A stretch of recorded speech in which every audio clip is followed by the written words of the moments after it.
Selamat pagi, siang, sore, malam, Bu Sofia dan teman-teman sekalian. Perkenalkan kami dari kelompok 8 Psikometrika kelas F5.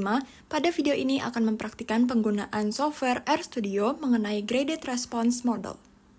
Berikut adalah anggota dari kelompok kami, ada Kenzi Francisco, Kizia Maila, Marcelino Geralda, Felicia Dinda, dan Sonia Adriani. Tanpa berlama-lama lagi, mari kita langsung menuju ke video tutorialnya. Kali ini kita akan belajar praktik tentang model Polytomous Item Response Theory dengan Graded Response Model atau GRM dengan menggunakan software. Oke teman-teman, ini adalah tampilan RStudio. Sebelum kita memulai working directory, maka kita harus aktifkan package dulu ya. Kemudian kita set terkait dengan working directory-nya. Dalam hal ini, kami memakai GRM. Kita klik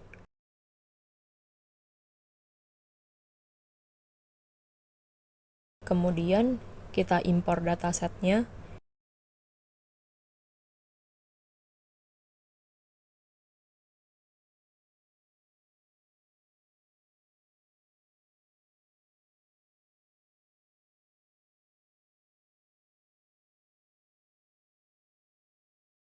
Nah, langkah selanjutnya adalah kita mengganti di delimiter menjadi semikolon. Kemudian, karena sudah satu item direpresentasikan pada satu kolom, untuk 12 item terdapat 12 kolom. Maka, langsung kita impor datanya.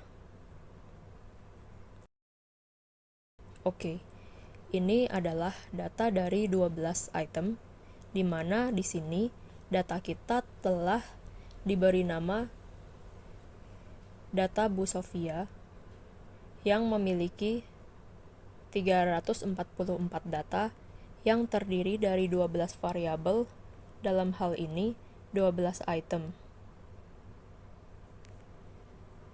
Baik, kita akan memulai R script-nya. Sebelumnya, kita akan share working directory.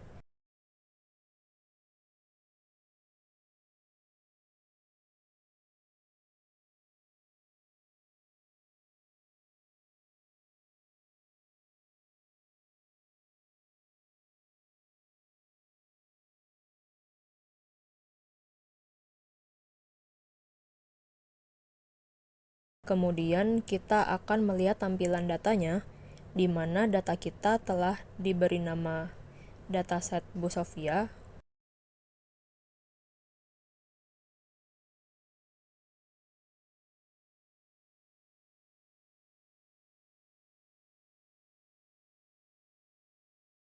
Kemudian diklik run. Nah, ini adalah datanya ya, di mana memiliki 12 item. Item 1, item 2, item 3, item 4, 5, 6, 7, 8, 9, 10 untuk baris pertamanya. Dari respons yang baris pertama, itu adalah 5, 4, 5, 4, 5, 5, 4, 4, 3, 4. Dan ada juga tertulis two more variables item, itu di item 11 dan 12. Kemudian kita akan cek struktur datanya, di mana data kita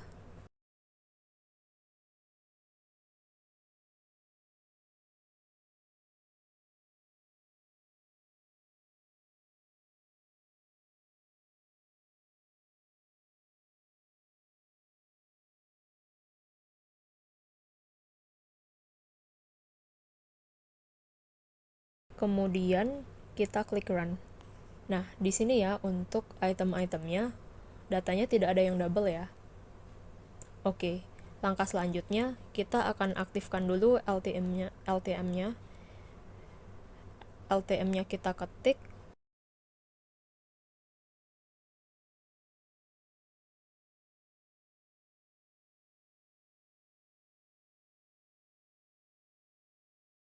Kemudian kita run.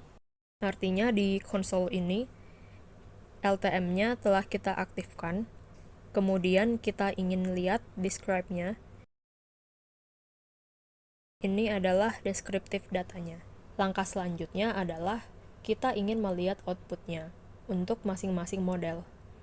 Kita ketik out 1 dan juga out 2-nya. Di mana kita pakai model untuk data kita yang telah kita beri nama dataset Bu Sofia.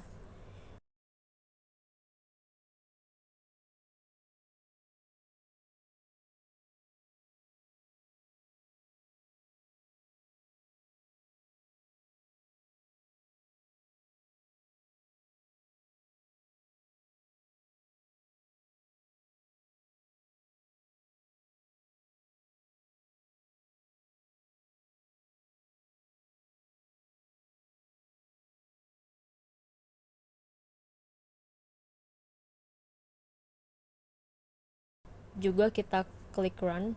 Oke. Selanjutnya kita akan cek untuk fit model. Ketik ANOVA tanda kurung out 2, spasi out 1 kurung tutup. Ini adalah fit modelnya, di mana p-value-nya kurang dari 0,001, artinya signifikan dua model tersebut signifikan.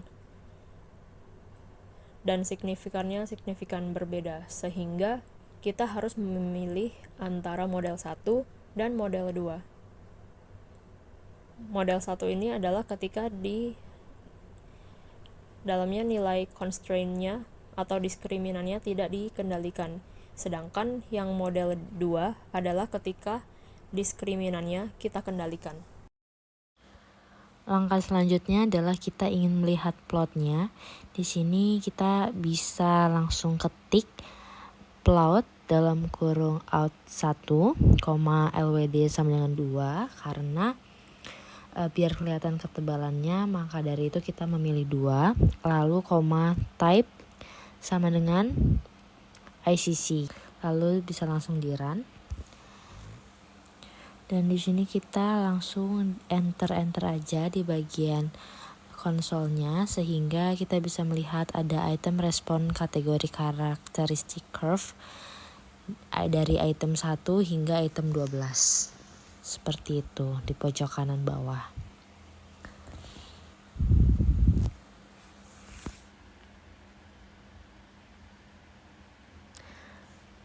Oke. Lalu di sini kita bisa melihat plot dari masing-masing item. Kita bisa memasukkan dengan rumus yang sama. Dan di akhir itu kita bisa taruh item sama dengan 1. Dan ini adalah item respon kategori karakteristik curve item 1. Lalu selanjutnya kita bisa pilih item beberapa yang kita lihat. Misalnya di item 1 ini adalah plot dari kategori karakteristik curve-nya atau respon kategorinya. Lalu ini kita bisa melihatnya dan kita mengetiknya itu item 1, 2, 3, 4, 5, 6, 7, 8, 9, 10 hingga 12. Seperti itu.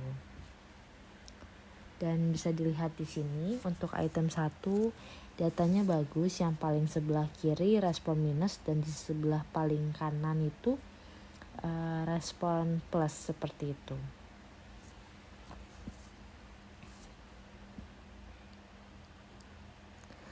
Lanjut, ketika kita ingin melihat informasi item, kita ketikkan informasi item ini, kita ketik aja langsung informasi untuk model out 1 dan pada skala 100% gitu. Lalu 10 dan kemudian dituliskan itemnya. Di sini kita memakai item sama dengan 1 atau item 1, lalu untuk item lainnya bisa di copy aja dan langsung dituliskan item 2, 3, 4, 5, 6, 7, 8 hingga 12.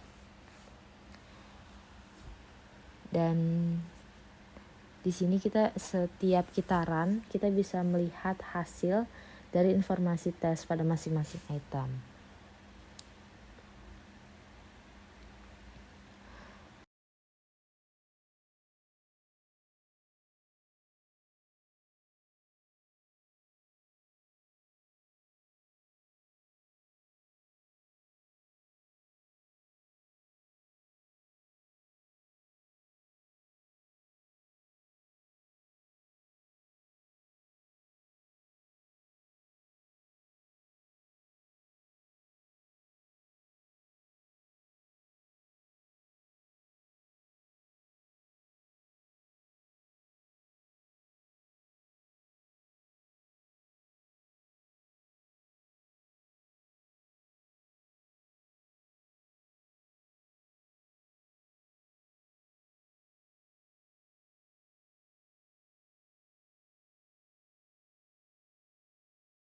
Untuk di item 3,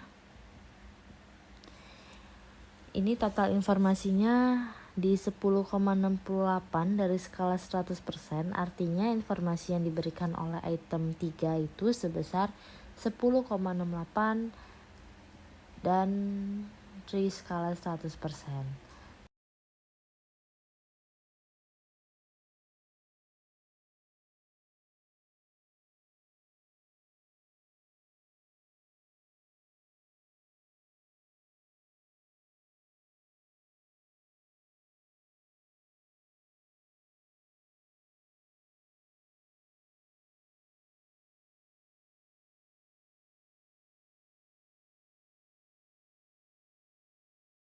Dan di sini selanjutnya untuk di item 4, total informasinya adalah 11,54, lebih besar dari item 3. Item 5 total informasinya 10,31.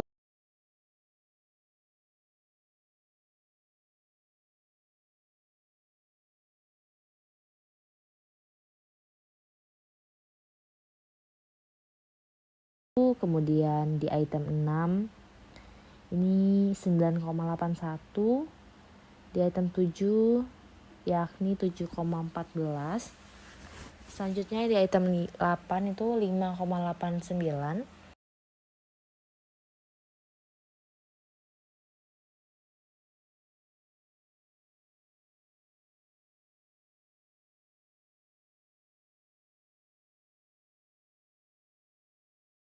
Dan di untuk item 9 sendiri itu 4,71 yang merupakan hasil total informasi yang paling kecil di sini seperti yang bisa kita lihat. Dan di item 10 itu 5,79. Item 11 5,61.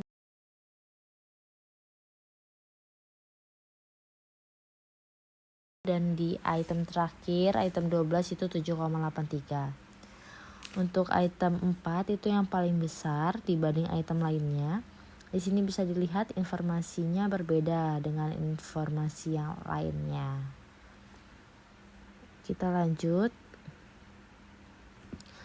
Kalau kita mau lihat fungsi operasinya, di sini teman-teman dari ICC bisa kita ganti menjadi ke OCCU. Ini bisa kita ketikkan pada semua item juga seperti pada ICC sendiri. Dengan formatnya itu plot dalam kurung out 1, LWD sama dengan 2, type-nya pakai data OCCU, item. Di sini kita coba item 1, 2, dan kita copy juga ke item berikutnya 3, 4, 5, 6, 7, 8, 9, 10.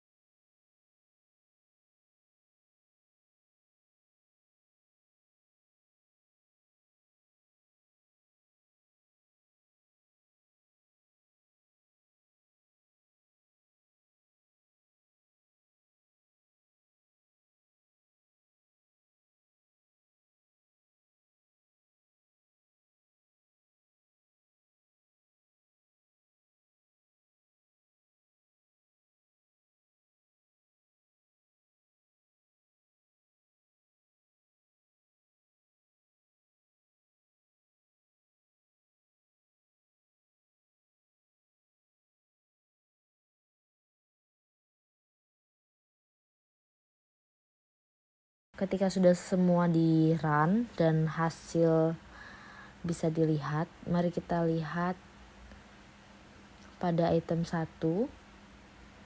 Ini terlihat pada sistem operasi item operation characteristic curve. Terlihat bahwa fungsi operasi ini bentuknya akan mempresentasikan normal object atau S, sehingga garis-garis ini tuh mempresentasikan K-1 atau kategori dikurangi 1. Dalam hal ini respon kita terdapat 5, di mana 5 minus 1 adalah 4, sehingga di sini bisa terlihat bahwa ada 4 garis. Dan untuk item 1 sendiri itu parameternya lokasinya sedikit terlalu jauh, dan ketika kita lihat dari semuanya itu di item 2 sendiri itu lebih bagus parameter lokasinya dibanding item 1. Kemudian di item 3 itu garisnya lebih ideal ya dibanding item sebelumnya. Nah, di item 4 parameternya itu paling ideal garisnya karena lokasinya dan jaraknya itu sama dan hampir berbentuk S.